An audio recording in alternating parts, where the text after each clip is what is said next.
hearing about this group, about equity, about how it fits in. And we're beginning, as I think you've noticed, to develop this theme now. Everybody keeps looking back at the whole community while they're talking about their own. Gary did it, Lori did it today.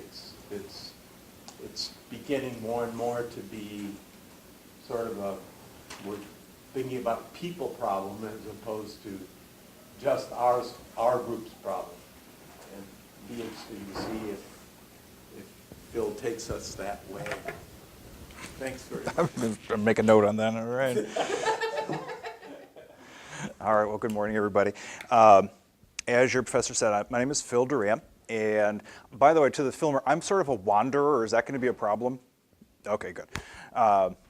And I'm the legal director of an organization called OutFront Minnesota. If you're not familiar with us, OutFront is the largest organization in the state that works, I'm going to say it this way, but we'll come back, full equality for lesbian, gay, bisexual, transgender individuals and their families.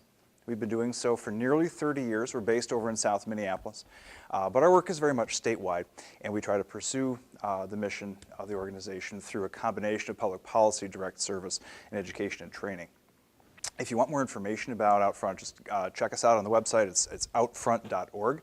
And if you have a question that you want to either ask me and there's not time, or that you think, hey, there's a staff person there who's the logical person for me to ask this, you can reach everybody through email and stuff on the website.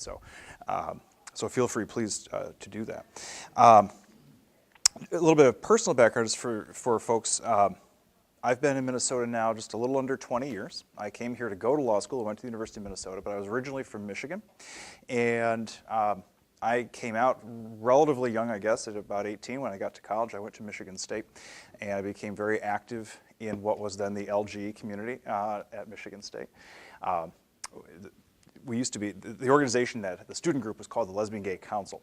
And shortly before I'd gotten there had been this whole big hullabaloo about adding lesbian to it because it was just the gay council. And that was very controversial. Things died down. So you can just imagine how adding bisexual or transgender at that point would have gone. They just didn't exist then, I guess. And today they've sailed past all of that, and that same organization is, I think, the Queer Alliance or some such thing. So, but I was very active on campus at that point. This is 30 years ago. And then after graduation, continued that in a place called Grand Rapids, Michigan, which is on the west side of the state.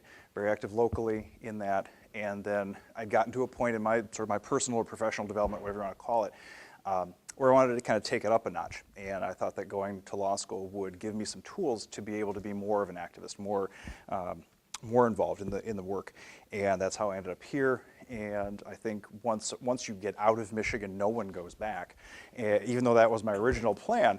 And so I've stayed here, and I suspect here is where I'm going to remain. So I've been doing this for a while. I've also been a past member of the Minneapolis Civil Rights Commission, Governor Dayton's bullying task force a couple of years ago. I was president of the state bar for a year. So lots of different things. I'm a pretty informal presenter, and so I tend not to be the sort of person who says, okay, I know we're going till about noon. I'm going to spend the first the hour or whatever it is yammering at you, and then the last half hour for questions. I would much rather have questions and comments and whatnot in the middle. So please feel free to interrupt, to ask questions if you can't hear for some reason. I know I'm mic'd. I don't hear any different, so hopefully you all can hear. And feel free to disagree. I mean, that's with something that I've said. That's not a big problem for me. But feel free to interrupt and ask further questions. As your professor mentioned, this is somewhat last minute. Our executive director would have been here. She had a wedding to go to, a family wedding, and so I don't have a book to sell. I don't have fancy slides, sorry. So I am not Lori Sturdivant. But hopefully this will be a good conversation, and you'll get something out of this that will help inform your work in this class and then beyond. One of the questions that has come up, I think, in this whole discussion is this discussion between equality versus equity. As a lawyer, you can imagine my focus tends to be on law, policy, and thus sort of a more formal approach to equality. And in my experience, they're both important. Equality and equity are both important, and they're both deeply, deeply interrelated. Having one without the other is probably either not possible or just not as effective. And so we try to do both at OutFront. But as an organization that is mostly understood to be a public policy organization, I mean, within the LGBT community locally in Minnesota, we're the ones who are likely to be over at the Capitol or at a city hall or a school board meeting or working in the courts or the administrative agencies. For all of those reasons, an equality lens is going to be very important to us, but it's not the only lens we bring to the work. Yes? Can you talk about how you feel equality and equity are different? Sure. Are you familiar with the two terms de jure and de facto? Do those ring a bell with some folks in here? All right. I'll write them up here so that so that they can be preserved for all eternity. De jure and de facto. This is how I do it, okay? This is me. I'm a geek. I understand that. De jure means, jure refers to something like jurisprudence, jurisdiction, jury, it's law, okay? It's a formal type of equality. So we could say, for example, let's use the experience of African Americans, say, in the 1940s. All right? No. Let's bring it up. They were equal under the law later on. Let's say that's more than the 60s. Equal under the law. We have all kinds of laws that say, yep, no discrimination on the basis of race. Everybody's equal. It's great. But from a de facto standpoint, what's reality? What are the facts on the ground? We realize you can be equal from a de jure standpoint, from the standpoint of law, written down policies, all that stuff, but if it doesn't translate to your lived experience, is this really as useful as it could be? Probably not. Is this important? Yes, it is absolutely important to have laws that reflect equality, that reflect inclusion, all of that stuff, but they do need to translate down into a person's everyday experience so that you not only have it on paper, but you have it in fact in your life. Does that help? And so to me, if you don't have the legal equality, the formal equality, this becomes very much at jeopardy because you could be deprived of it at any time. But if you have the formal without the real, then what's the point? So I think there is definitely a relationship. At least that's how I look at it. And I'm one person, so do with it whatever you wish. Did you have more? So with equality and equity, where do you see that fit into This would, law versus? so this would be more your equality, this is more your equity in my world. So equality for me means a policy, a law, something that's written down formally, and more in the law area just because of how I work it. And equity is more your lived experience, your everyday facts on the ground. This is how it actually plays out for me. Does that help? Does that more or less jive with how you've been approaching it this session? Actually, I think we've been turning it to say equity is more opportunity, and equality is more reality, in the sense of if you're equal, then everybody's exactly the same, and they're being treated. So it's the kind of the organizing way, as opposed to this way. This, I think, is fine. Yeah, and maybe it informs your other your approach. Maybe you take a look at this and say, this doesn't make any sense to me at all. This is how I think we would approach it at OutFront. Certainly how I would approach it, that there's a formal level and then there's a real level. And that's how I would use those terms. Do with that whatever you wish. But it's a great question. Thank you for asking it. In fact, it's an interesting way to segue. I want to talk, just to give an example of a case I'm working on right now that illustrates kind of an intriguing tension between these two. A client of mine is a transgender individual, and they work at a large private corporation here in the Twin Cities. They are at a point in their life where they say, I am ready to have some surgery as part of my transition. Okay? My doctors all agree, it's all good, here I am. The company's health insurance policy that they have, of which this person is covered by this policy, contains language that says essentially, we don't cover anything that relates to a gender transition. It's just not. And they're not unique in this. There's a lot of companies that have this very same situation. You may have read in the paper within the past 2 weeks or something like that, there's a case that was filed in federal court against Essentia Health, which is a health provider up in northern Minnesota, Duluth area, I believe. And again, the same issue. Their health plan has the same exclusion.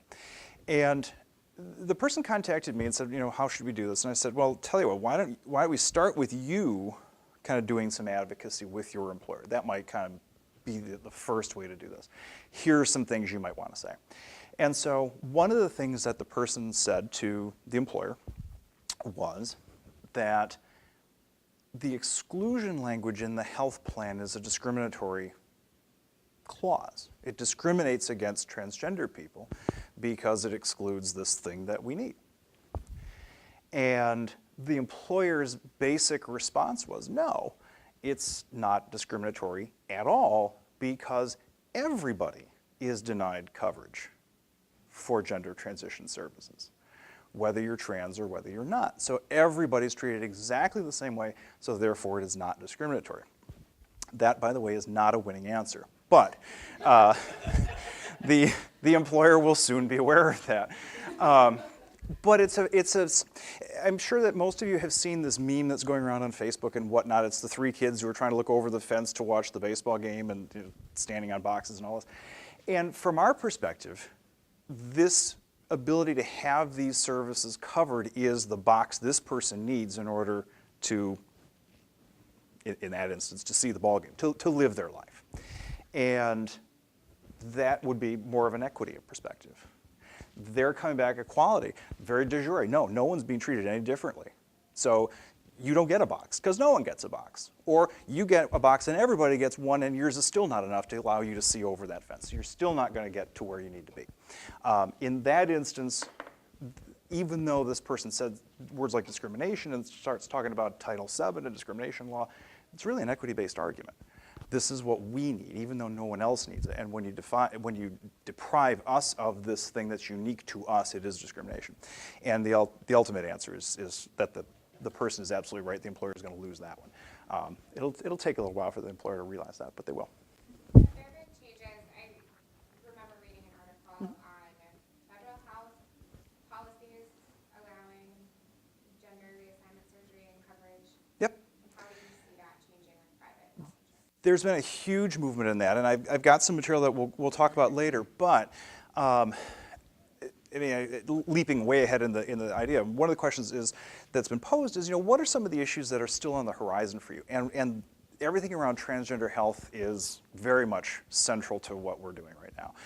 Last year was my year of transgender health. It wasn't what I had planned, but it turned out to be that way. We filed, we ultimately ended up filing a discrimination complaint on behalf of the person I was just speaking about, and then another complaint that's essentially identical against a different employer.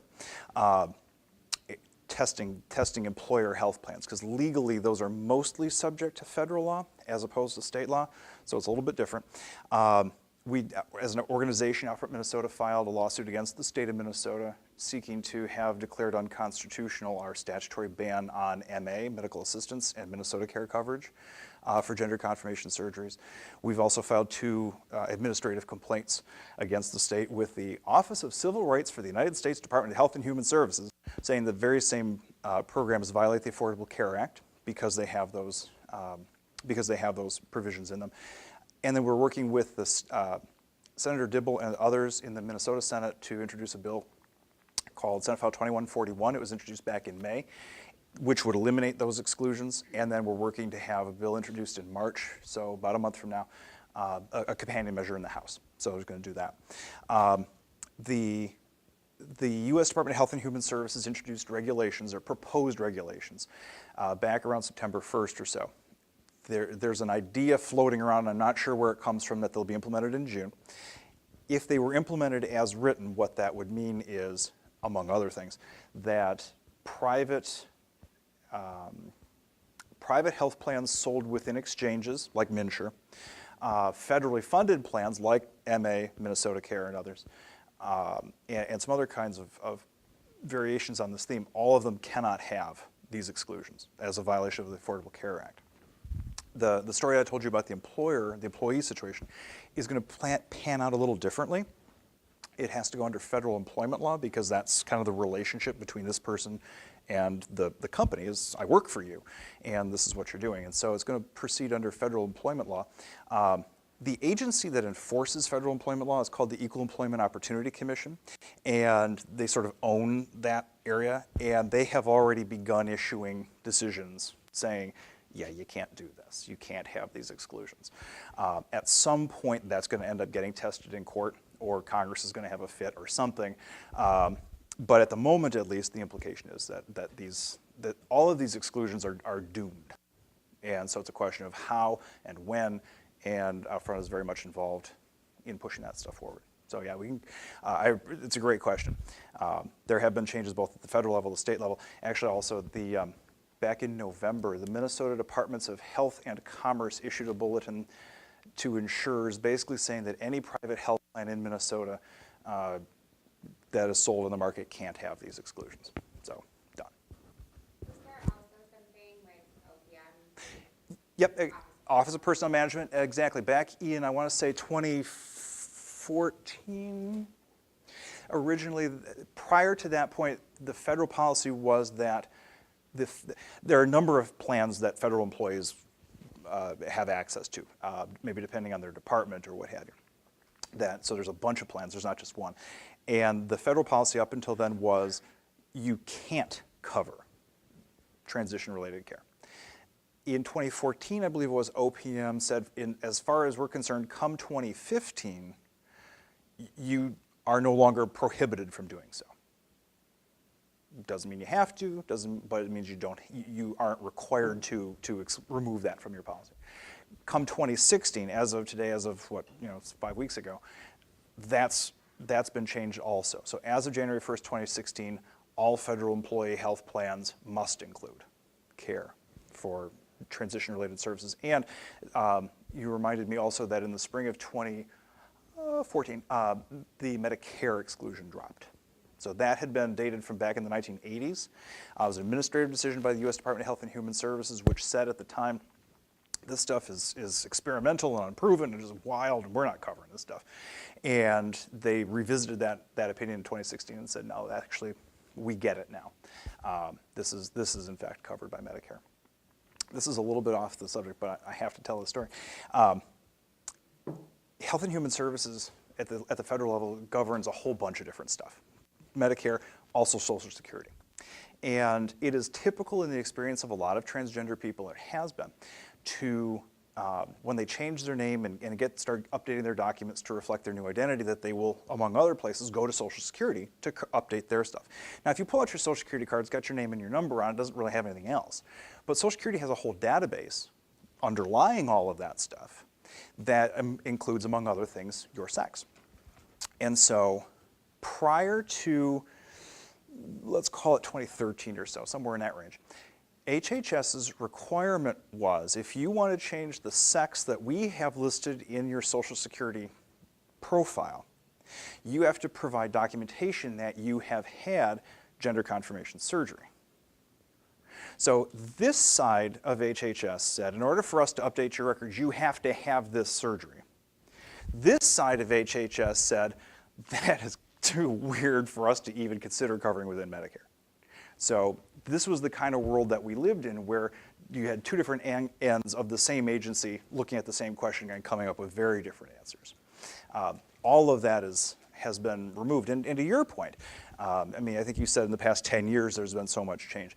I think that's really good. I had made a note in my stuff here that it occurs to me that when the histories are written down the road, they're going to look at the Obama years as being just a watershed moment in LGBT equality or equity movements. It's not, I know you watched Before Stonewall, and I want to come back to that.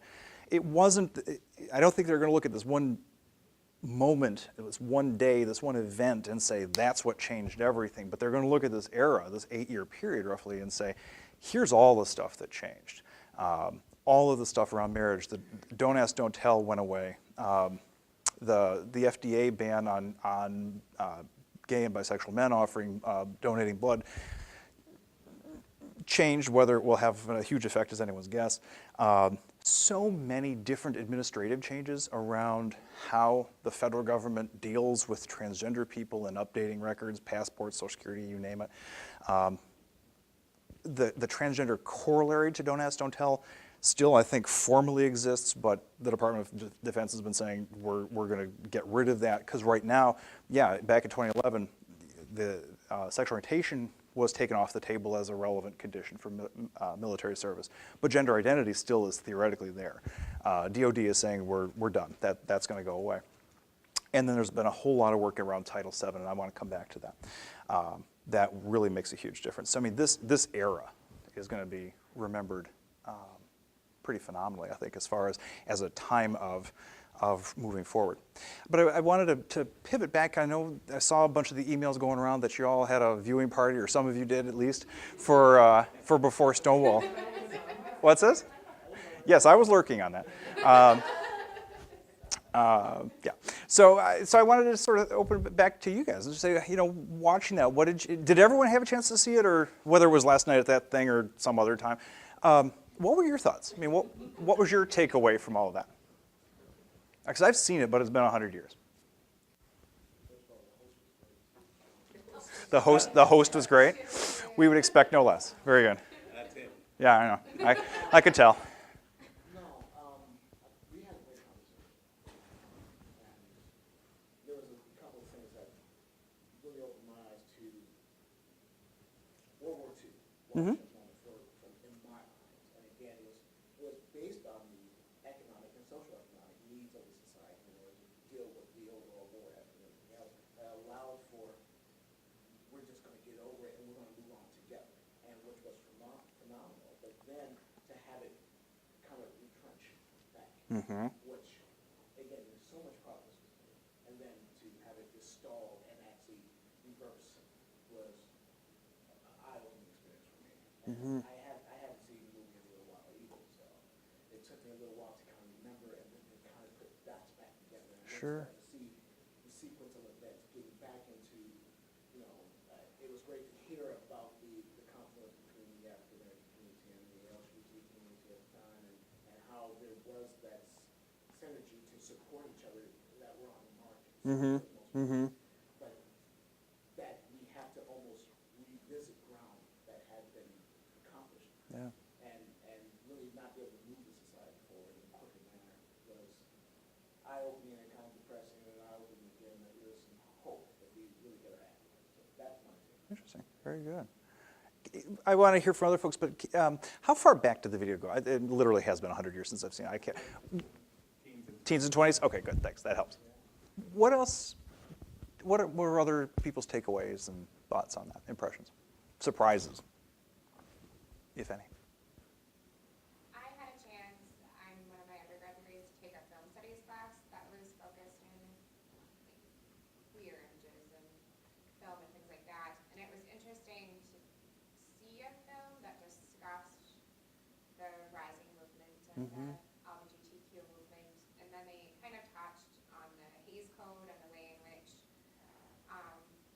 art and media really helped to push along the movement. And I thought that was really interesting. I watched the Children's Hour as part of that class, which is a really interesting film. And I really liked how they took like normal people and then kind of placed them in position to speak with people who are noted as historical members of the movement. I love Audre Lorde, so maybe that helped as well. But Sure. I think it's a really interesting film going through and looking at all of culture and history together Interesting. Okay. and remembering that it's not that long ago that Stonewall happened, and we've had dramatic changes, but there's still a lot to do. Yeah, I mean, we're coming up in a couple of years on the 50th anniversary. It was just before we landed on the moon. And, for me, that's not that long ago. Disconcertingly not that long ago. But you're right. It has been a huge shift. So I appreciate you bringing that up. Anyone else have thoughts on? Yeah.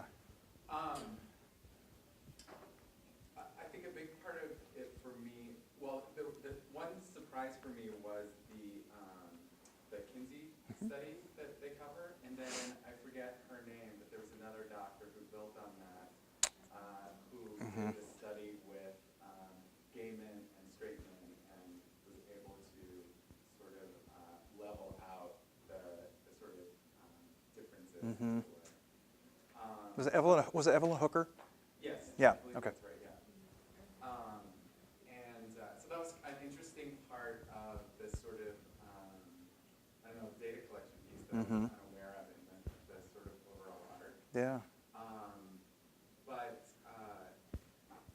for me, it was the post-war sort of retraction, and then I watched after Stonewall as well. Mhm. And so then you get into the Anita Bryant, which is another sort of retraction. So that, you know, after Stonewall and after all of this, Mhm. you know, sort of explosion, and it feels like we're off and running. Yeah. And then how that served the community in some ways, but also in sort of, that's kind of my era in terms of, so I grew up in a blue-collar suburb of Houston. Mm. That whole sense for the common man, which were all the men in my family, that rhetoric of that it's not okay and that they're sick, and all of this time I'm knitting and crocheting in the corner, and my family doesn't know what to do with that. And there were some very pivotal moments in my life, just around like threats and feeling, vulnerable. Mhm. And it's just interesting to look back at it and see that that was a big piece of it, that rhetoric and that Sure. sort of tapping into the sort of religious doctrine. You know, I come from a very devout Catholic family. Mhm. And what an impact that had on the movement, but also sort of directly to my life. Sure.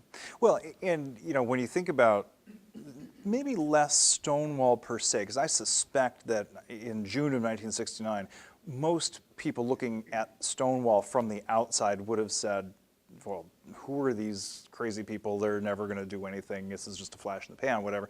But I think, you know, later on, as things kind of started to move forward in the 70s, and then combine that with Roe v. Wade, you know, these are the things that lit a fire under a lot of the more conservative religious folks who ended up, in a lot of ways, coming into power with Ronald Reagan, and the pushback and the retrenchment, if you will, that occurred in that era. So yeah, and of course you refer to Anita Bryant. You know, that's a huge. It had a huge playing out here in St. Paul.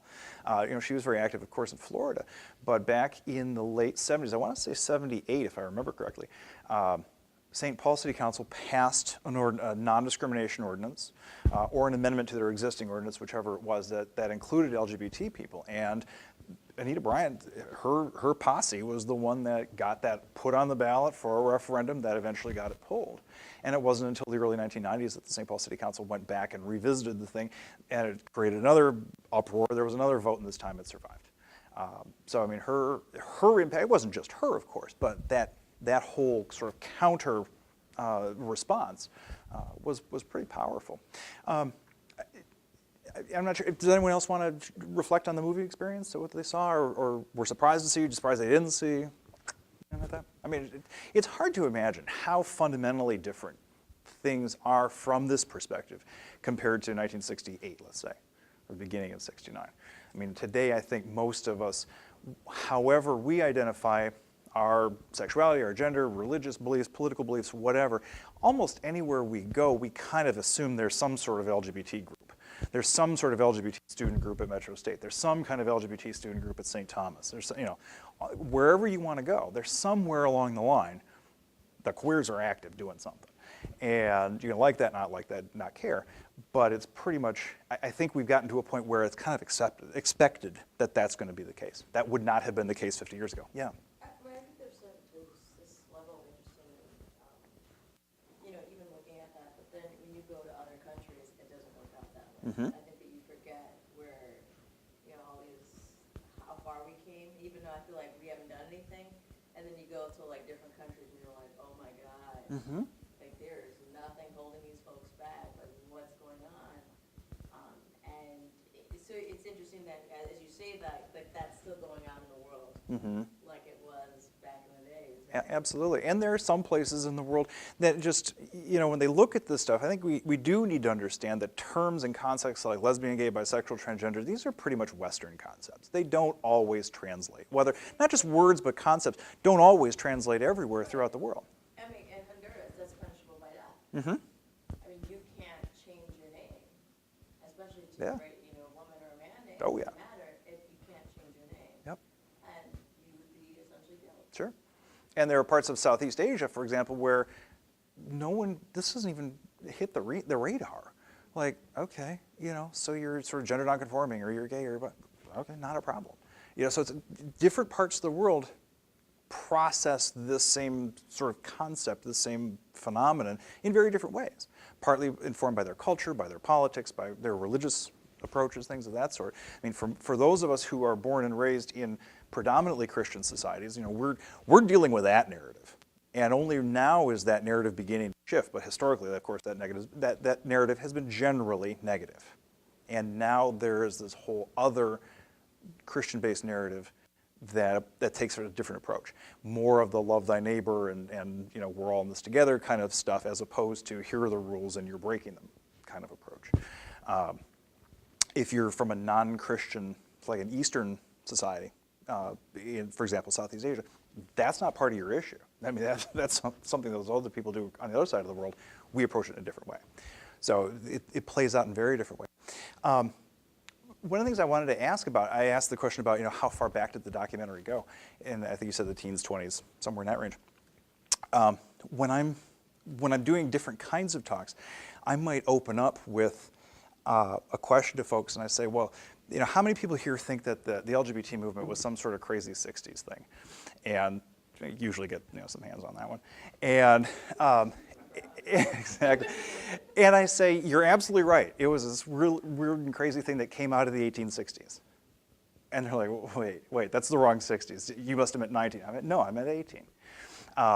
The history on this, if you dig back, and that's why I wanted to see if this documentary covered it. Doesn't sound like it did, but just the thumbnail version is that in the let's say the 50s and the 60s, there was really no such thing as we sort of take for granted today along the lines of a therapist, psychologist, psychiatrist. That just didn't really exist. And in around the middle of the 19th century, particularly in places like Germany and Austria, this idea began to emerge that there's something that we can be doing here. And they use different terminology, but we would recognize they're talking about therapy. And what they would do, these people wanted to experiment with this stuff, with these methods. And what they would do is they would put ads in the newspaper. And the ads would say something to the effect of, are you troubled? Are you anxious? Are you nervous, depressed, whatever? Come talk to us. We want to talk to you about your issues and your concerns. And so people would take them up on it. And one of the things that came up that was completely unexpected was that they had men and women coming forward and say, I saw your ad, I want to talk to you because I got this thing. And they would talk about how they were attracted to people of the same sex and how they were very traumatized and very unhappy and very upset and very confused and feeling very isolated and all this other stuff.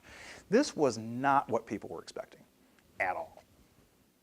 Because up to that point, in some ways, I mean, it's not a perfect analogy, but in some ways, a person we would today look at as being, say, gay, might have been looked at as a person with some sort of fetish. It's not exactly the right thing, but just some sort of, okay, you've got this weird thing that you like to do. We don't understand it, but And what this experience of these people coming forward and trying to tell their stories was beginning to say was, wait a second, there's something else that's going on here. This isn't just some sort of weird thing they like to do. This is something about them that is central to who they are and fixed, and they don't even like it, and they're, this isn't how we anticipated this conversation going. And so it was in the 1860s that the term homosexual actually began to be developed. Heterosexual came like 30 years later. And so there was a benefit to this in the sense that this conversation began about these people in our world who are like this. which began to open up some conversation, and people began to realize, oh, maybe I'm not the only one, blah, blah, blah. The downside was it came up in a conversation of what we would today call mental health. And so the takeaway that a lot of people brought was, oh, there are these people, and they are crazy. There's mental health, mental illness going on here. And it was a century, it was the early 70s before the mental health professions here in the United States actually began to take that stuff off their list of diagnoses. It's about 1973, as I recall, that the psychiatric and psychological folks said, that is not mental illness. It is not mental illness to be gay or lesbian or bisexual. But it lasted for a century, and so that is part of the background here. And when you talk about, you referred to the documentary last night going back to the teens and 20s, and you, Brett, have mentioned the World War II and the military experience. There's a great book out there by Alan Barabay, if you're interested, and it's called, oh God, Coming Out Under Fire. And it's really about the LGBT experience in World War II. But what a lot of people don't realize is that the very first version of what we would today call Don't Ask, Don't Tell came about in World War I. I mean, that's way earlier. And it was partly because this was our first real involvement in international war. Yes, we'd had the war with Spain, no one really cared. But this was the big one, and they had to figure out what to do, and they saw homosexuals as, well, they're mentally ill. Tell you what, let's not give them guns. Let's keep them out of the military. And that's where that policy really began. So this conversation goes way back, much further back than a lot of people really realize. But leading up to Stonewall, you had these narratives about mental illness. You had the whole religious narrative that at that time was pretty much uniform, that you people are sinners, you're going to hell, God hates you, that whole thing. At that point, of course, sexual relationships between two people of the same sex were uniformly illegal everywhere in the United States. And they were still considered, those bans were still considered constitutional within the lifetime of everybody in this room. It was barely 10 years ago when the Supreme Court finally said, no, actually, that's not constitutional. So we're still living in an era that's highly informed by a lot of that stuff. And so this was really the narrative that people at Stonewall and elsewhere were pushing back against, and we're still doing that today. In terms of where we go and how we carry this conversation forward, I had your professor asked a really powerful question in one of his emails to me, which was, how do you see equity? How do you see equity in this LGBT context?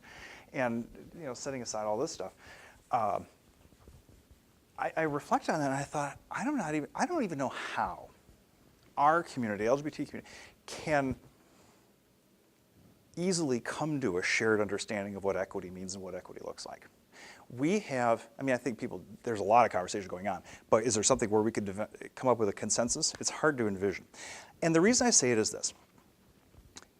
In the LGBT community, we have people who identify obviously as lesbian or gay, as bisexual, and as heterosexual. There are a lot of trans folks who are in relationships with people who are of the other sex, and they say they are heterosexual. There are trans folks who refuse the label of trans. I have worked with any number of people who others would say are transgender, who look at their experience and say, no, actually this transgender thing, that was just this phase. I was born, let's say I was born a girl, got to this point, I went through this phase of transitioning to being a man, and now that's done. And now I'm just a man. I'm not a trans person. I'm a man, like any other man. And I have a wife. So I'm heterosexual, and I want nothing to do with you LGBT people. This is my world. We have people who reject all of those labels. Lesbian, gay, bisexual are so 20th century. I'm queer, or gender queer. Transgender doesn't fit, and all gender fluid. And everyone's coming up with different words, and different labels, and different ways of understanding their identity. And against that backdrop, it's really tough. It's really tough to envision getting all those people in a room and say, okay, what does equity look like for us? Because it's going to look so different for so many different people. The LGBT community is not unique in this, but obviously we have every facet of racial diversity, every facet of gender diversity, every facet of religious diversity, geographic, socioeconomic, level of ability, you name it. And again, how do you get everybody on the same page with a shared vision? It's tough. It's not easy. For me personally, there's a quote that I think is attributed to Thoreau, and it's a go confidently in the direction of your dreams, live the life you've imagined. And so for me, when I try to think about the work that I do or that OutFront does or that we kind of collectively do, I think that equity means the ability to live the life you've dreamed without arbitrary barriers being put in your place, in your way, related to your sexuality or your gender. And those barriers could be legal, they could be social, they could be religious, they could be economic, they could be any number of things. But are they ultimately based on your sexuality or your gender? That's the stuff that needs to go away. And so how do we continue the work of trying to carry that forward? It's an evolving vision. I mean, when you looked at the Stonewall stuff last night, I mean, what were they fighting against? They were fighting against police oppression at that point. I mean, at this point, I would never say that there are no problems with the police. They are, particularly if you're a trans person, particularly if you're a trans person of color. But for the most part, I don't hear a lot of problems with people who are walking down the street and suddenly they're accosted by the police. It does happen, I'm not denying that, but the numbers are just not particularly high. Particularly, I suppose, in Minneapolis, when the police chief's a lesbian, sends a message. The U.S. Marshal for the state of Minnesota is a lesbian. So, I mean, that does make a difference. There are some people whose vision of equity and equality is, I just want to live the American dream. I want to get married, I want to have 2.1 kids, a picket fence, and a dog out in Golden Valley. That's my dream. That is equity and equality to me. That's perfect, that's the dream. And other people, for them, equality and equity mean, look, I want to live in a gender fluid, Bernie Sanders loving socialist commune in Powderhorn. And that's it. And off the grid. And all the rest. And I'm like, okay. And, we have both of those in our membership roles. So again, how do you pull all those folks together? We do what we can. Again, as I said, OutFront Minnesota is mostly a policy organization. It's not unique, not just policy, but that's kind of what we're known for. And so when we look at the world and our work, how do we measure progress? How do we measure accomplishment? In some ways, if we're strictly looking at it from a legal policy kind of perspective, well, we got that bill passed, or we defeated that bill, or we got the school board to approve that policy. Those are kind of discrete and concrete kinds of achievements that we can point to and say that worked out really well, or didn't, I suppose. More broadly, I think when I think of the change, because I've been there for 16 years and I've seen a long arc of change at that organization. And I think of where are we having conversations and what are we having conversations about? When I started there, my phone would ring off the hook because we had same-sex couples who said, here's this thing that we can't do or are being required to do, where if we could only get married, it'd be a whole different thing and the world would be a better place. And I'd say, yep, you're right, that would be great. We're a few years away from that. Those calls are done. We just don't get them anymore. From the standpoint of the work that I do, legal work, I know we still get them, but they are rare when people call and say, here's this problem I had that relates to my sexual orientation. Every so often, someone comes out, the boss doesn't like it, and it kind of goes south from there. But it's increasingly rare. My phone rings off the hook with almost anything having to do with gender identity. That's where the action is right now. That's where the rubber's hitting the road. Where are we having these conversations? We used to be having those conversations almost exclusively at, for example, City Hall or the state legislature. Today we're having these conversations with school boards and churches. Some of the most important work that we're going to be doing in the next couple of years is around schools and faith communities. Hello?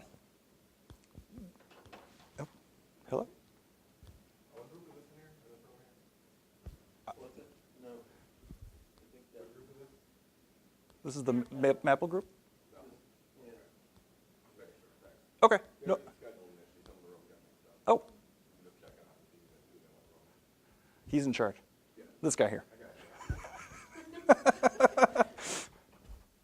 Sorry about that.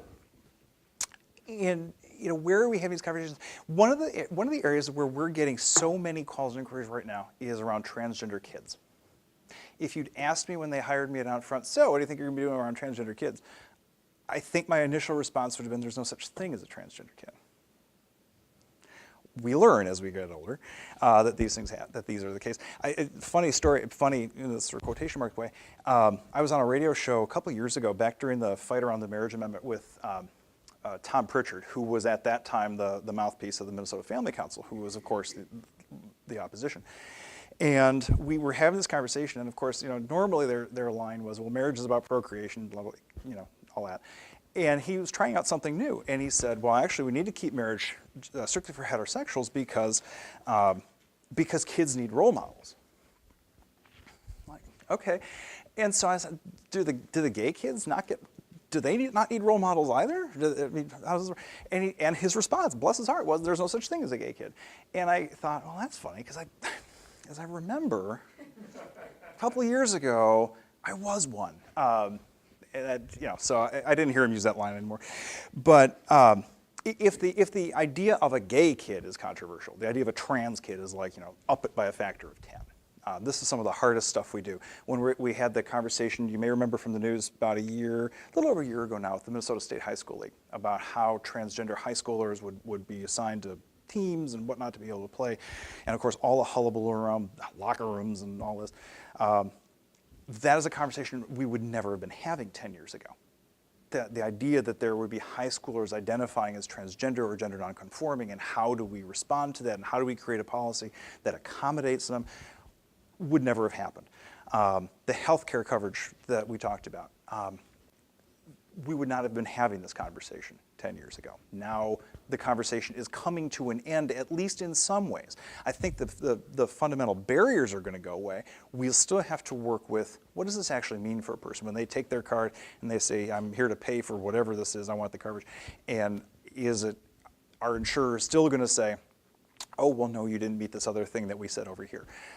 We're starting to see some of that. So still people trying to find ways around the formal requirements.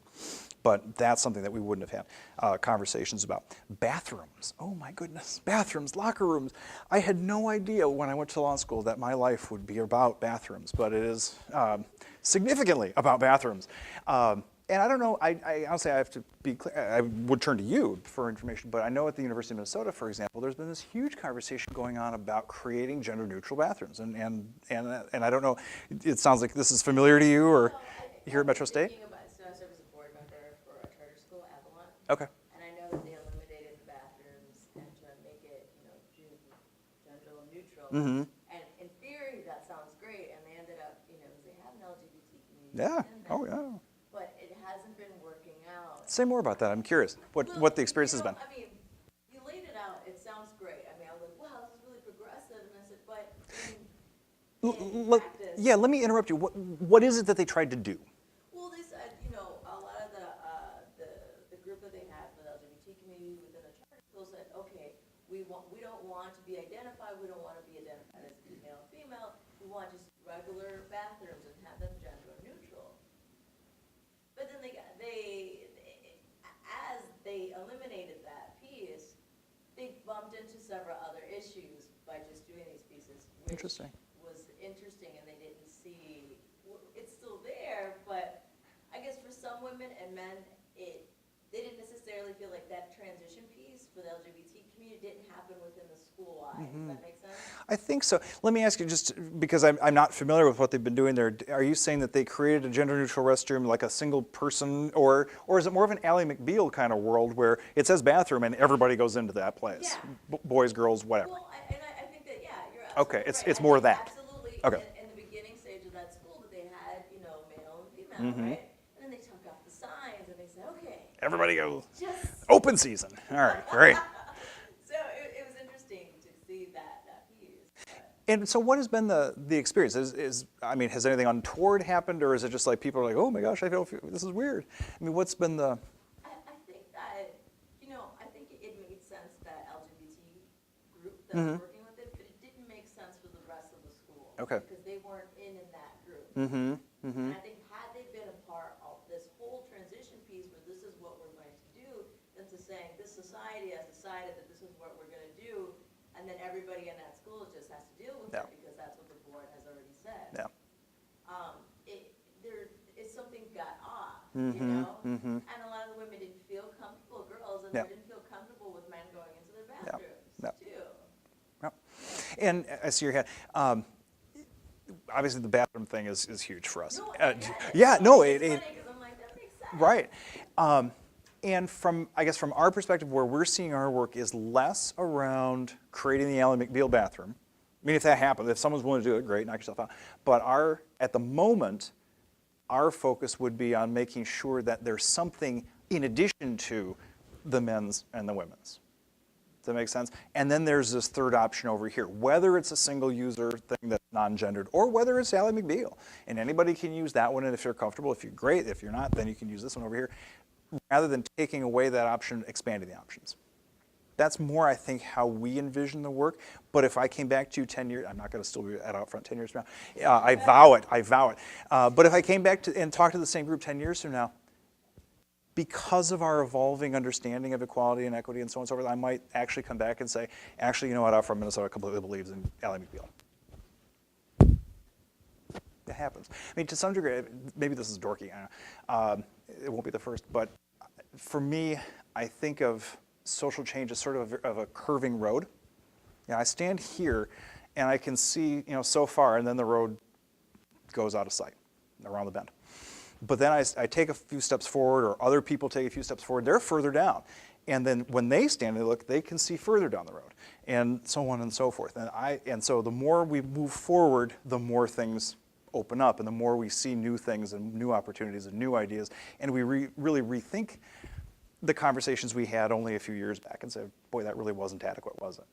I think this is experimental. Yep. And I think about that in a lot of different situations, but I think this is a point where, like, let's see what happens. Yeah. And let's see how this all kind of works out. Sure. And take some notes and try to make it a little bit better. Sure. later on. Yep. And I'll deny ever having said this, but I was at some kind of a conference. I'll never remember what it was, but I was at some kind of conference, and it was LGBT of some sort. And now if you attend these things frequently, if for example we use space up here, we'll work it out with Metro State, for example. I know you had a question half hour ago, we'll put signs over the bathroom doors that says, instead of men's and women's, it's all gender or some such thing. And so at this conference, they had done that. And so the bathrooms that were there were gender neutral and shared. So anybody could use any space. And of course, it's stalls, for the most part. And so I used the bathroom. It was break time, and I'm suddenly realizing where this conversation is going to go, and I'm like, wait, I don't know if this is too early in the morning for that. Anyway, so I'm standing there, all right, and I think it's some trans guys came into the same space.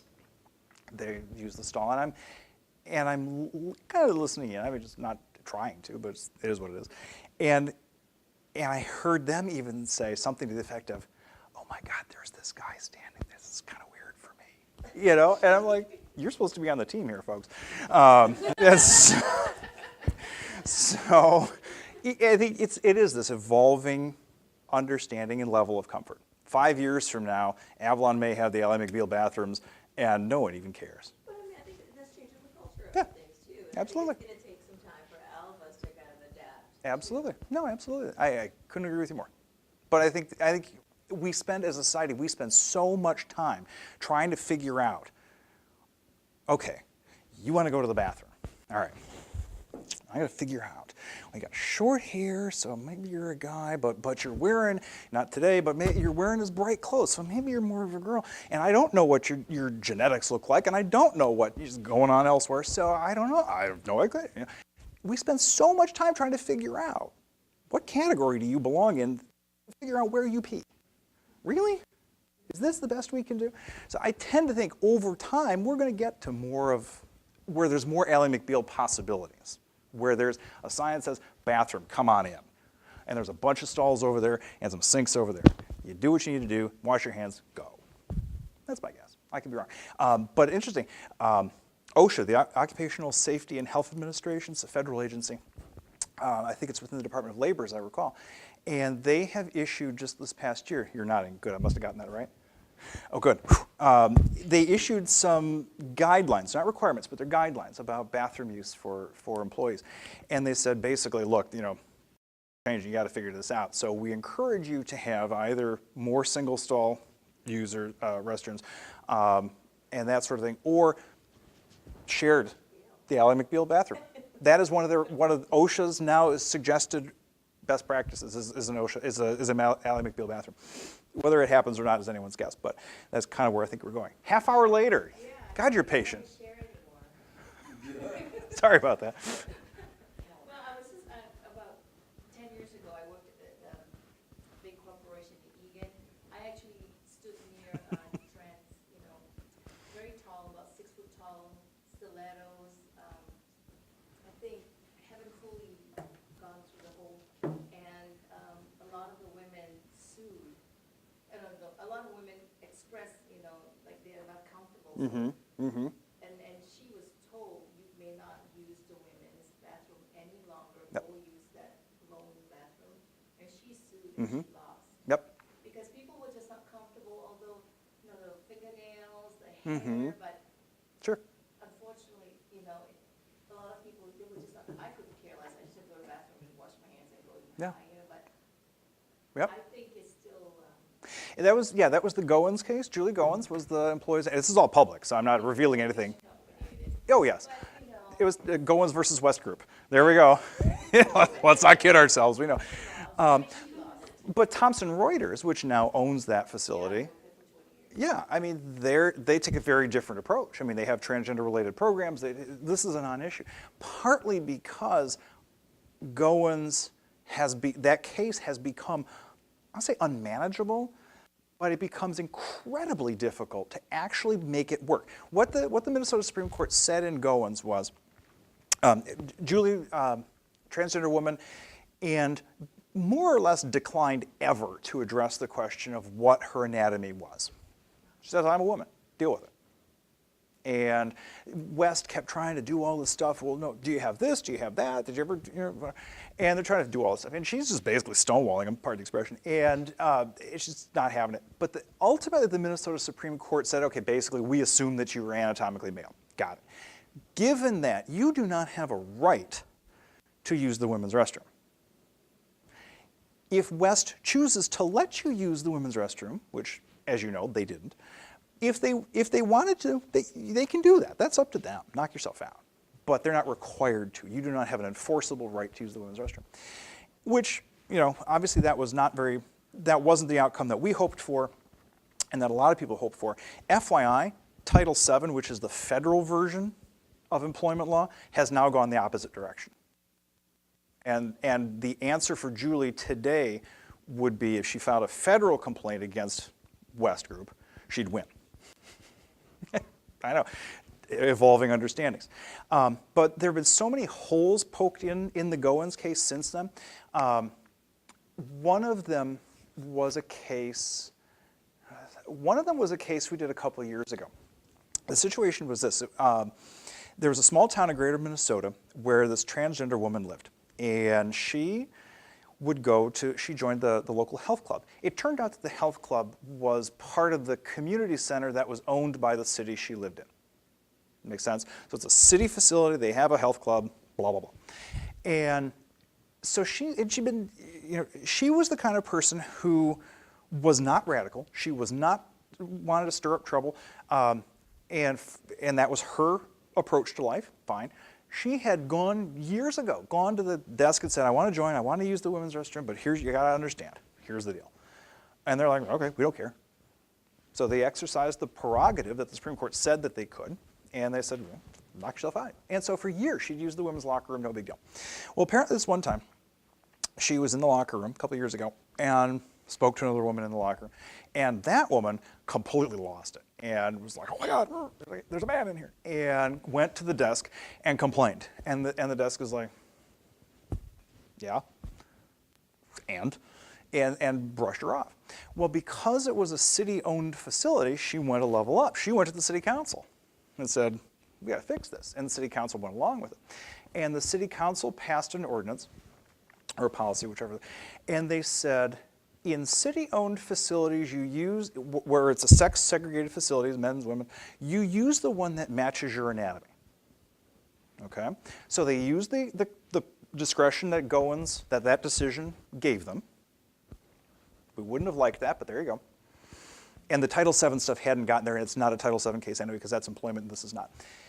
But then they went one step further. And this is where we got them. They said, if there's a question about they use the term biological gender, which doesn't really make much sense, but that's what the Minnesota Supreme Court used. They said, if there's a question about your biological gender, we want to see your birth certificate. And in her case, her birth certificate still said male. And it later came out they basically picked that test because they figured she couldn't satisfy it. And at that time, she couldn't.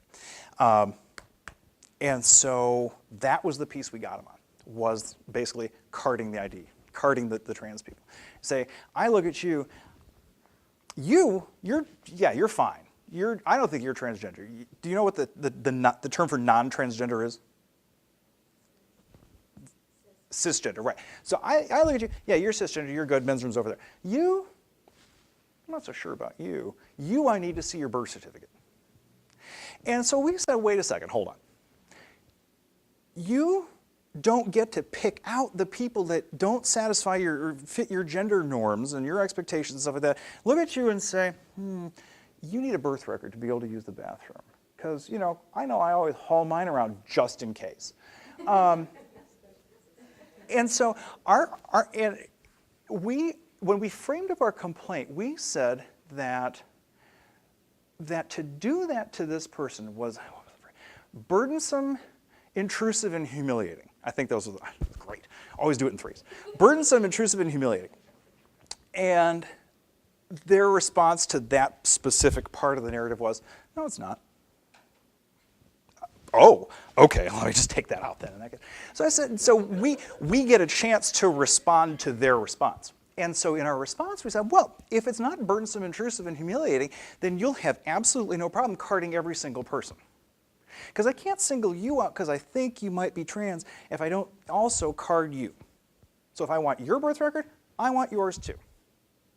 Do you think the gym is going to do this? No. And so it established this thing. So if I'm going to start looking and say, well, I don't know, and start getting documents and ID and stuff like that, I got to do it for everybody, which means no one's going to get it. No, it's not going to happen for anybody. Which means, how do you even answer the Goins case? How do you even know? So I want to see your documents. I want to know your medical status. Give me a letter from your doctor. Are you asking that of everybody? No? Well then, done. So I think that decision is ultimately doomed. And the federal law is going in the opposite direction. The world is going in the opposite direction. West Group, or Thomson Reuters, couldn't, as far as I know, today just doesn't even care. Did you have a question? We talked about the idea that currently OutFront is advocating for a third option. Mm-hmm. And I know that we live in a place where we're checking boxes and deciding binary. I think I love where this is going, so go ahead. It kind of feels like we're just putting a third box Mm-hmm. on the checklist and segregating anyone who doesn't fit into the binary in a third way. At this point, do you feel with the OutFront decision that it's because this is where we are societally, and it's not necessarily where OutFront would take it if they felt it was a successful movement forward to move towards the Ally McBeal bathroom or Yep. not having a third option, or do you feel it's the best option in general? I think it's the best option for us right now. Getting it slightly out of the bathroom context, there are so many trans people who invest so much time, effort, emotion, whatever it is, to transition from this category to that category, that the last thing they want is a world where that category no longer matters. And so we have the situation where there are a lot of trans folks who are very binary in their approach to life, and they're happy as clams that they got from this half of the binary to that half of the binary, and aren't concerned about dismantling the binary at all. The question is, how do you do it? Does it happen overnight, or do you get there? Do you build that place? If you've got the men's and the women's and Ally McBeal, I don't know how we got this, and Ally McBeal over here. Some people will use Ally McBeal. I would. I'm not concerned about it. And then as people get more comfortable, that becomes the norm. And then you start to ask, well, why do we have men's rooms and women's rooms. It's not the same. Interestingly enough, in the Goins case, my friend Joni argued that case in the Minnesota Supreme Court, and one of the questions she got was from Alan Page, who was an African-American man on the court. He just retired this past year. And he asked the question, is this the same as having colored restrooms back in the 50s? And as I recall, she said, yes, it's exactly like that. And that's where she lost Alan Page's vote. And because he specially concurred. This is, I agree. And I want to just say this. I'm not done. And he wrote to say, this is absolutely not like that. But I could see a moment where we do get to a point where societally we say, why are we still doing that? I mean, so many people are using it doesn't matter anymore. That everybody goes in the bathroom, who cares? Why do we have the gendered facilities? And I think that you've seen that when you talked about, when they put colored bathrooms, right, and then white folk bathrooms, and now that's ridiculous. The icons. Nobody would think about that. But that's because we have, and I mean, granted, I'm sure there's still a handful of folks out there that are still wondering when they're going to bring that back. But Where are we at? Right. Right. Culturally wise, that shifted that nobody would ever question that right now. And I think that that's where some of these pieces come. Sure. Moses did not come down from the mountain with a third tablet that said, by the way, we pee in different rooms. I mean, it just didn't happen that way. This is an idea that as a society, we have created. It's an expectation that we've gotten very used to. And the question is, how do we get to a different understanding? Do we blow it up today and say, all of the men's, we're going to take the signs off, everybody goes? Or do we do it as a gradual thing? And out front, I think our thought at the moment, this is like some formal policy, just our approach at the moment is it's probably going to be that. It's going to be more evolving toward that as opposed to we're going to do it tomorrow. Out front, I mean, your efforts is concentrated in America. In Minnesota, really.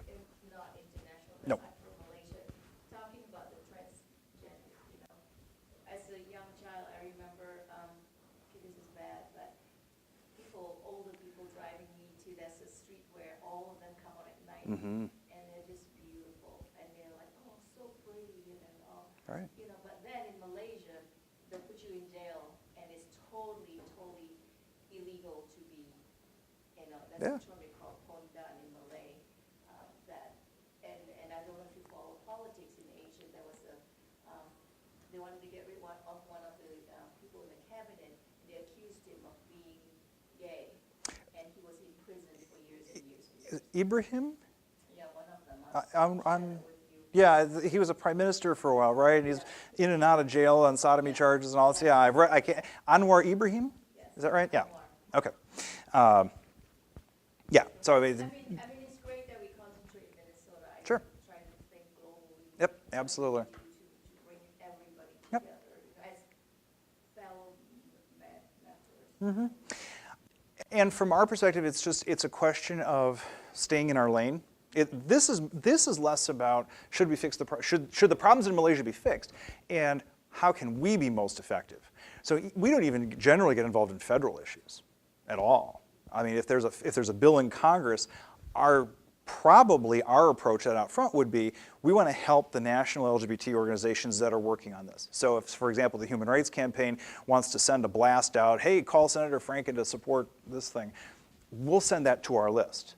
It's not so much that we would do it. And it's more about managing mission and expectations and using our funds in ways that are going to be the most effective for us. And we don't typically get involved in the federal stuff, and if HRC were on its own to start to poke into state things, we would end up having a conversation with them. And we don't. For the most part, we have a good working relationship with them and the other nationals where if it's a national thing, we work with you. If it's a Minnesota thing, you work with us. We take the lead here, you take the lead national, great. Everybody kind of knows their turf, and you avoid some of that tension. So when it comes to an international thing, what I would say is there are going to be international groups like the International Gay Lesbian Association, International, I think they may have changed their name, International Lesbian Gay Human Rights Commission. They're based in San Francisco.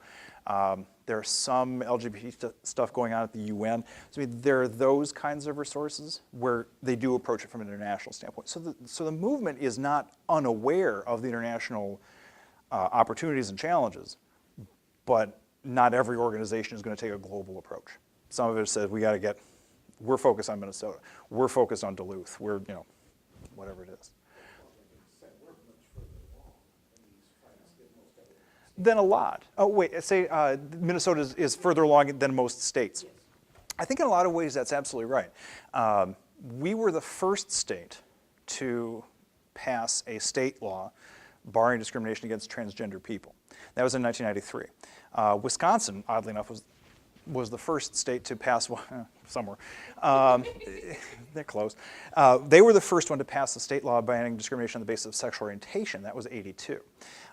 There are now, I think it's 22 states that prohibit discrimination on the basis of sexual orientation, and it's a slightly smaller number. It's around 19 or 18. I've lost track, which is kind of a nice problem to have, that bar discrimination against transgender people.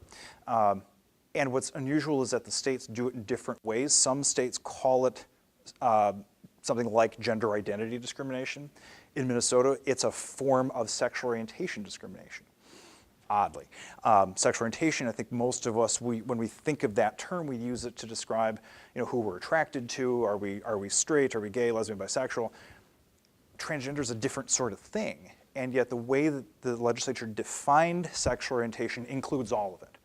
And so if a trans person comes to me and says, I want to file a discrimination complaint against those people over there, I'm like, great, okay, we're going to write up a sexual orientation discrimination complaint. I just have to call it that. Even though, and I always do this, I put sexual orientation in parentheses, gender identity. And so that everyone understands what's going on here, that it's not about your sexuality, it's about your gender, but we lump it all together. At the federal level, it's referred to as a form of sex discrimination. And so this stems back from a US Supreme Court decision back in the late 80s that expanded what sex meant in this context. It was an employment case.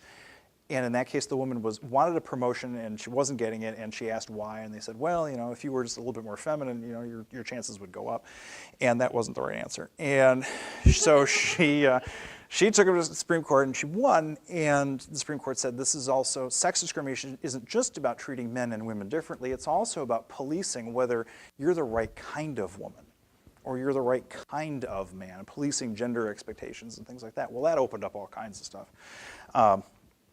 And so right now, for the most part, whenever you see in federal law, thou shalt not discriminate on the basis of sex, you can assume that that includes transgender people. Okay?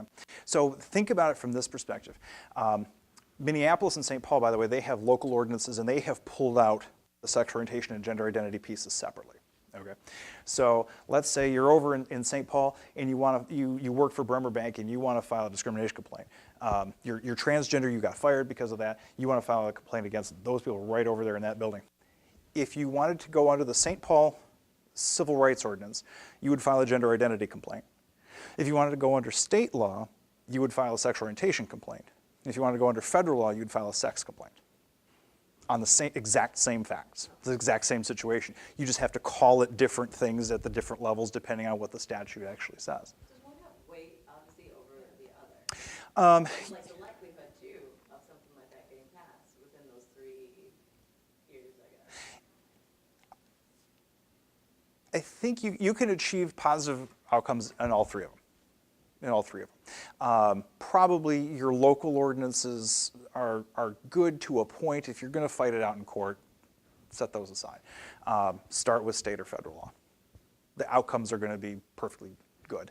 I mean, the time frames are going to be a little bit different. Under state law, you have a year to file a complaint. Under federal law, I think it's more like 180 days. So, that kind of stuff will change. Some of the details will change, but you can get good outcomes either way. And there's nothing that says you couldn't file an employment case under city ordinance. It's just, is there a strategic benefit? The only strategic benefit I can think of is that your city processes will move more quickly. You'll get a response more quickly through something like Minneapolis or St. Paul than you will under the state, and God help you under the feds. So, anyway, I know we're getting close to the end of the time. So, where are we headed with all of this conversation? What is the progressive vision? And I want to circle back to the thing that your professor talked about. we went through, OutFront Minnesota did a strategic plan about 3 years ago now, where we involved a lot of, not just our staff and board and volunteers, but a lot of people within the community, allies, people in other organizations that we work with. And we identified 6 areas of focus that we're going to be working on moving forward. And they are in no particular order: racial justice, trans justice, Greater Minnesota, elders, LGBT elders, youth, and faith.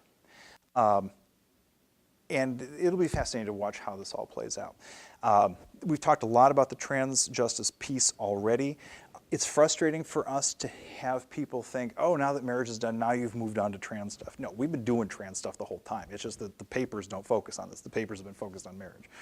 But around all kinds of issues around the health coverage, we talked about that, about trans kids, both health coverage but also schools.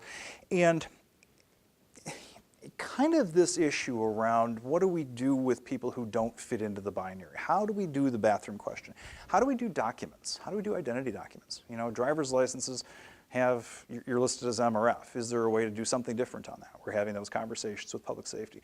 On your health, your birth certificate, you know, it says you're male or female. Is there a way to do something different on that? We're having that conversation with health right now.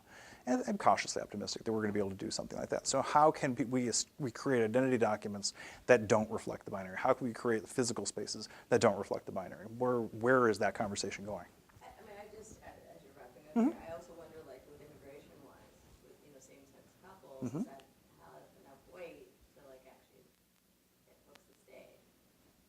So, In other words, if we were to get them to stay here in Minnesota, yeah, like, it would be for any, you know, and I think I've heard some things, you know, back and forth about that, too.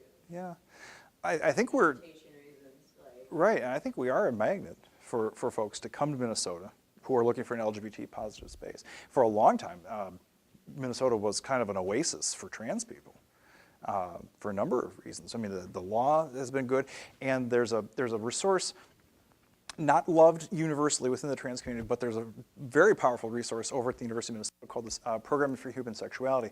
If you're going up 35 and you're going north, they're on the left side, silver building with a red thing around the top of it, right by the bridge that went down. But they are the home of what's called the World Professional Association for Transgender Health. They develop the treatment protocols around what is now referred to as gender dysphoria. A lot of people in the community love them. A lot of people don't. All right, it's a whole other story. But a lot of people do come here for those kinds of supports and resources that they offer. So Minnesota has been a long history of that. Racial justice, how does that fit with OutFront? I mean, if we're an organization that is defined around sexual orientation and gender identity, how do we find our footing in a conversation that's fundamentally about race? We're still working on that one. And I think it leads back to the question that you asked about sort of the broader community. I think the way that we look at it is this. The world that when we think about our vision, we envision, I'm trying to remember this off the top of my head, we envision a Minnesota where LGBT people can be who they are, love whom they love, without fear of violence, discrimination, and harassment. I think that's right. Look it up, check me out. But I think that's right. And what we've recognized is that we're not going to achieve that vision by ourselves, and that vision is extremely consistent with the visions that a lot of other people have for the kind of Minnesota that they want to see and that they're hoping to achieve.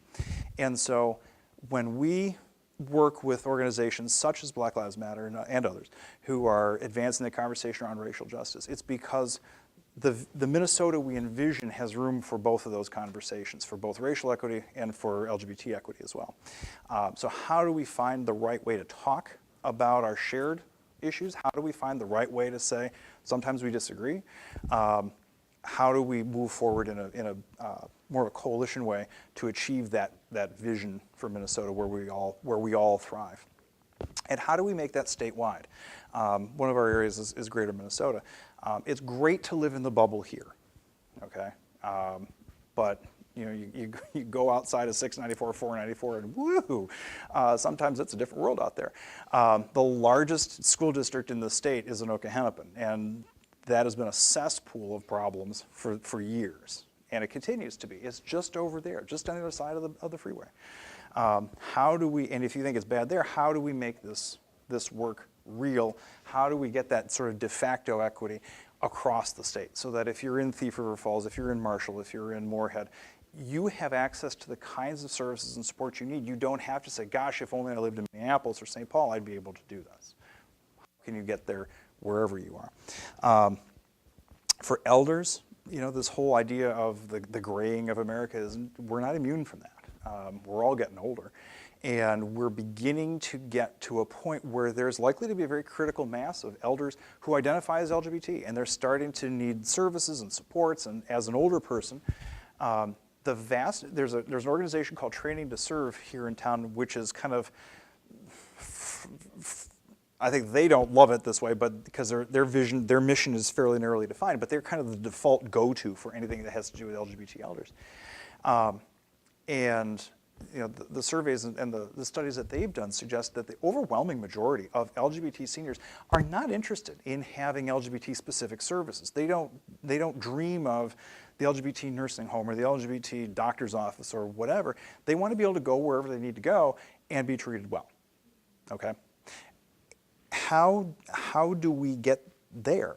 How do we make sure that service providers who have never thought about old people being gay, let alone transgender, that they understand what that means, and how do we make that that level of equity or equality available to elders? Youth, for the most part, our work at OutFront is mostly around schools. We don't offer like a youth support group or a drop-in center or that kind of thing. We frame our work around youth as schools, and we've talked a bit about that. And then the faith stuff, huge. When you think of it, we are still seeing pushback on all kinds of things. Marriage has been used by our opponents at the legislature as an excuse to introduce legislation to basically waive the Minnesota Human Rights Act as it applies to people of faith. It's not just about marriage, it's not just about private actors, it's really about anybody.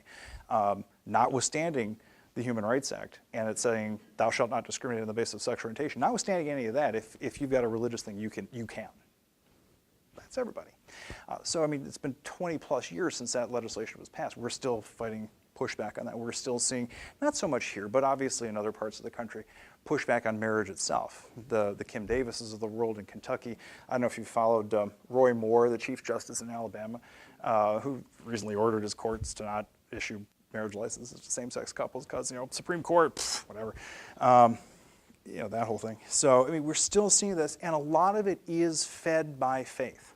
Not everybody is like that. Not everybody brings that lens to that discussion, but a lot of it is. So how do we continue to engage faith communities around LGBT stuff and kind of allow me to be improper and say, drain the swamp of faith-based homophobia and transphobia? And how do we change that conversation so that we're not always up against churches and what have you when we're doing this stuff? That's probably been one of the biggest changes in my world. I can tell, for me, as a college kid going to Michigan State, for me, church meant that guy that stood at the end of the Wells Bridge, the Wells Hall Bridge, when you go over there, and he was on a box, literally, and he had his sign, and he was yelling about how Jesus was judging everybody around him. That was religion. That's what Christianity meant.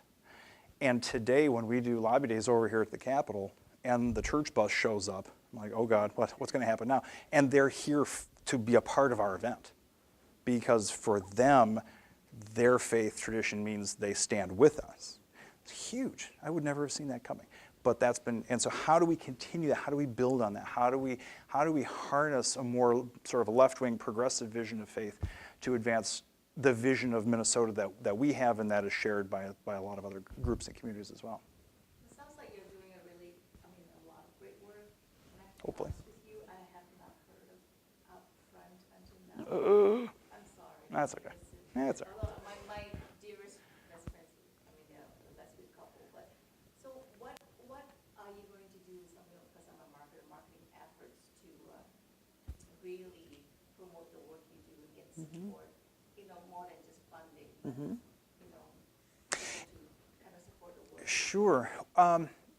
I think there'll be a number of things, but one of the things that we'll be doing and have been doing for the past couple of years is really using the lists and the resources that came out of the marriage fight. I mean, that engaged tens of thousands of people across Minnesota in every community, and certainly not all of them being LGBT by any means. Lots of faith communities, lots of heterosexual individuals, couples, what have you, businesses, you name it. And we continue to use those contacts and to build on the success of that campaign and keep folks engaged in the work. But I will tell you that we're at a point in our movement where at the same time, there are so many people who say, hey, we won the marriage thing, we're great, we're done, everything is fixed, let's go home. And every LGBT group like ours, including HRCs and the rest of those, are confronted with that. Not so much people no longer support us in the sort of philosophical sense, but they no longer see it as necessary to join, to make a contribution, to attend events. Everything is fixed. And so part of what our work ahead is, actually it's not. Actually it really is. How do we make sure that the de jure gains that we've made, Human Rights Act, safe schools, marriage equality, blah, blah, blah, trickles down, if you will, to a de facto equity and equality for everybody's lived experience, regardless of where they are in Minnesota, how old they are, what the color of their skin is, what their religion is, all the rest of it. How do we really do that? So by no means has this conversation ended. It's still a lot of work to do. That's where we're going in the future. I think one explanation for that, and I've seen Monica do it a number of times. Sometimes you don't want to be the spokesperson. Sometimes you want people who are not identified as being part of this cause. Yep. Yeah. Out front, because that's how you settle the deal. Right. No, it's absolutely true. And there have been times when that has been very frustrating to me, and maybe others, to say, here's this thing, here's this statement that needs to be made to the world. And you have to say who's the best person to make that statement. And sometimes the best person to make that statement is someone from PFLAG, Parents and Friends of Lesbians and Gays. Get someone's mom out there, you know, the whole older, white hair, you know, holding an apple pie. Don't talk about my gay kid that way. That kind of thing. You know, you're right. That is a strategic choice, and that can be very frustrating and very painful. But you have to, sometimes if you say, here's this person, they're going to be the best person to carry that message or do this thing or the best face of the movement or whatever you want to call it, you got to just sort of suck it up and deal with it and let it happen. One other question that's actually kind of stupid, but I'm going to ask it anyway. It'll fit well with this whole presentation. No, I'm just sort of recalling surfacing on the whole issue of treatment in the 60s, 70s, and at that time, a lot of conservatives were arguing that we really shouldn't allow any of this to happen because that's what did in Greece, and you know, they allowed this, they allowed all of that to. Do people still make those kind of dumb arguments? Everybody knows that the Roman Empire collapsed because they didn't have pay at the pump.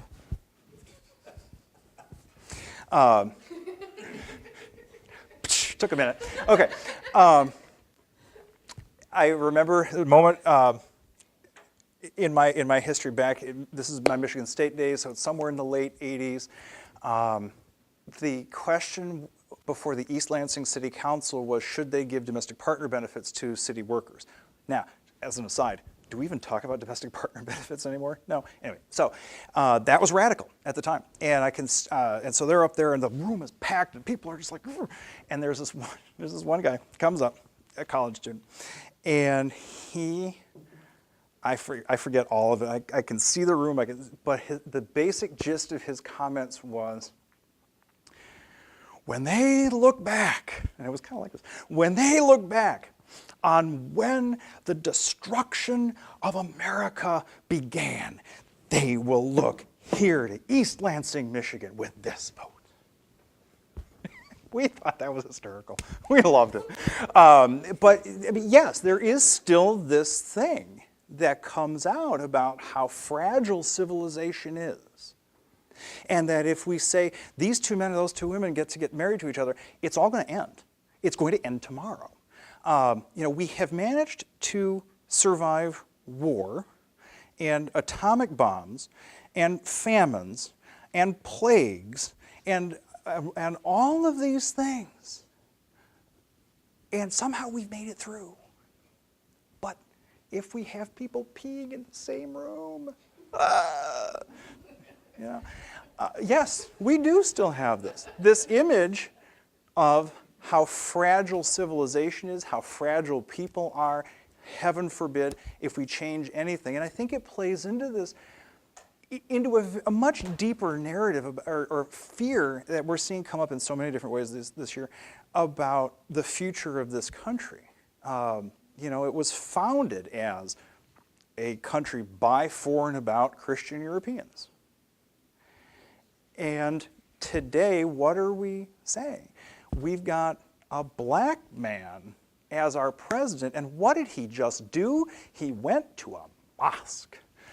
We've got all of these brown people coming up over the Rio Grande. We've got these yellow people on the other side of the Pacific. They're going to take us over economically. Oh, we're all going to die. And I think there are a lot of people who are getting so spun out about how their vision of the city on a hill idea that we've had for centuries, in their view, is coming apart. Because their traditional assumptions about race, gender, religion, you name it, are suddenly becoming much more in doubt and fragile for them. And they're seeing the world that they're familiar with, and in a lot of ways they run, beginning to give way to something else. And I think there are a lot of people who are afraid. Part of what we have to do, I feel, and other people don't take it this way, and that's fine, is we have to make it, part of making the transition from what has been to what will be is making sure people get it and can kind of come down off the ledge. And we can be in people's faces all we want to, but at the end of the day, that's not going to help. At the end of the day, come on, here's the vision. You're still a part of it. We're all going to do this together. We're all going to live. Whether we pee in the same room or not, we're all going to live. We'll get there. So, anyway, yeah. Is there anything else, or we're good? Or all right.